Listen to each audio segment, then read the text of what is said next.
Selamat pagi, perkenalkan saya Robot Topik 5 sebagai host akan memandu podcast digital storytelling dengan narasumber Alfian Okto Risti sebagai mahasiswa PPG Prajabatan PPKN UNES gelombang 12022. Pertanyaan pertama, pemahaman baru apa yang Anda dapatkan setelah mempelajari konsep refleksivitas?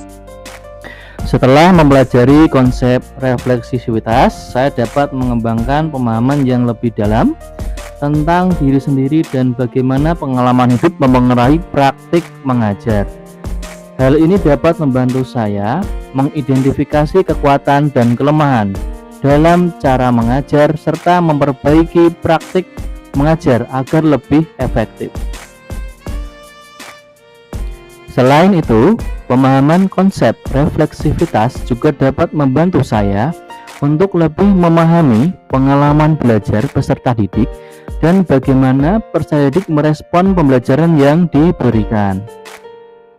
Dengan memperhatikan pemikiran dan tindakan sendiri, saya dapat mengembangkan kemampuan untuk melihat situasi dari perspektif peserta didik dan membantu mereka memperoleh pemahaman yang lebih baik tentang materi yang dipelajari.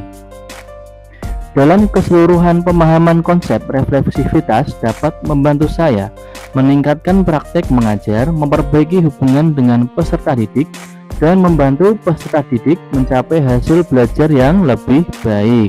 Pertanyaan kedua, setelah membuat naratif literasi, apakah Anda benar-benar yakin bahwa literasi sangat berpengaruh dan bermanfaat dalam kehidupan Anda?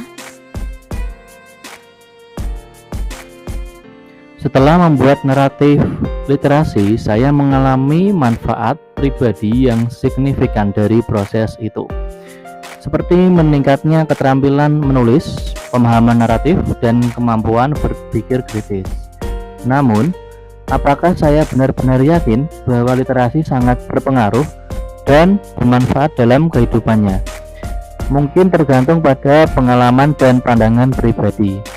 Namun, penting untuk diingat bahwa literasi memiliki peran yang sangat penting dalam kehidupan seseorang, baik itu dalam hal akademis, profesional, maupun pribadi. Kemampuan membaca dan menulis yang baik dapat membantu saya memperoleh informasi, kemudian berkomunikasi dengan efektif, memecahkan masalah, dan mengambil keputusan yang baik. Saya memiliki pemahaman yang kuat tentang literasi dan cara mengajarkan keterampilan literasi kepada peserta didik sehingga membantu mereka menjadi lebih sukses dalam kehidupan akademis dan masa depan karir. Selain itu, saya menyadari manfaat literasi dalam kehidupan pribadi diri sendiri sehingga dapat memotivasi peserta didik untuk mengembangkan keterampilan literasi dan membantu peserta didik dalam mengaplikasikan keterampilan tersebut dalam kehidupan mereka. Dalam keseluruhan, meskipun pandangan setiap individu tentang pentingnya literasi mungkin berbeda-beda, saya sebagai guru penting untuk memahami betapa pentingnya literasi dalam kehidupan seseorang dan bagaimana mengajarkan keterampilan literasi dapat membantu peserta didik mencapai sukses di masa depan. Pertanyaan ketiga, sebagai seorang calon guru, hal apa yang paling ingin Anda lakukan untuk berkontribusi dalam membudayakan literasi di lingkungan Anda?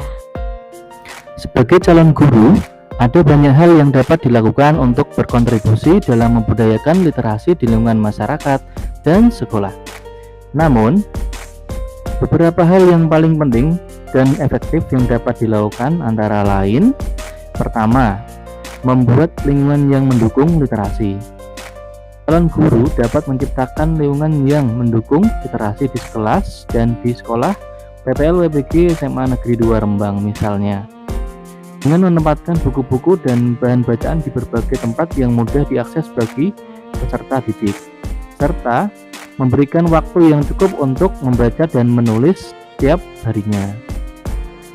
Kedua, mendorong peserta didik untuk membaca dan menulis. Calon guru dapat memberikan tantangan atau kompetisi untuk membaca buku atau menulis cerita, puisi, atau esai, atau memberikan penghargaan kepada peserta didik yang telah menunjukkan kemajuan dalam membaca dan menulis. Ketiga, melibatkan orang tua. Calon guru dapat melibatkan orang tua dalam mempromosikan literasi di lingkungan sekolah, misalnya dengan mengadakan acara membaca bersama dengan orang tua atau mengadakan diskusi dengan orang tua tentang cara membantu anak-anak mereka membaca dan menulis di rumah. Hal ini tentu harus dikomunikasikan dulu dengan guru pamong pendidikan Pancasila, wali kelas, dan pihak sekolah PPL/PPG di SMA Negeri 2 Rembang. 4. Menggunakan teknologi. Calon guru dapat menggunakan teknologi untuk meningkatkan literasi, misalnya dengan membuat blog atau forum diskusi di mana peserta didik dapat berbagi karya tulis mereka dan memberikan umpan balik satu sama lain. Melakukan hal-hal itu dapat membantu calon guru berkontribusi dalam membudayakan literasi di lingkungan sekolah dan memberikan dukungan yang diperlukan bagi peserta didik untuk mencapai kemajuan dalam membaca dan menulis. Demikian podcast hari ini, saya selaku host dan mewakili narasumber Saudaura Alfian Okto Risti mengucapkan terima kasih.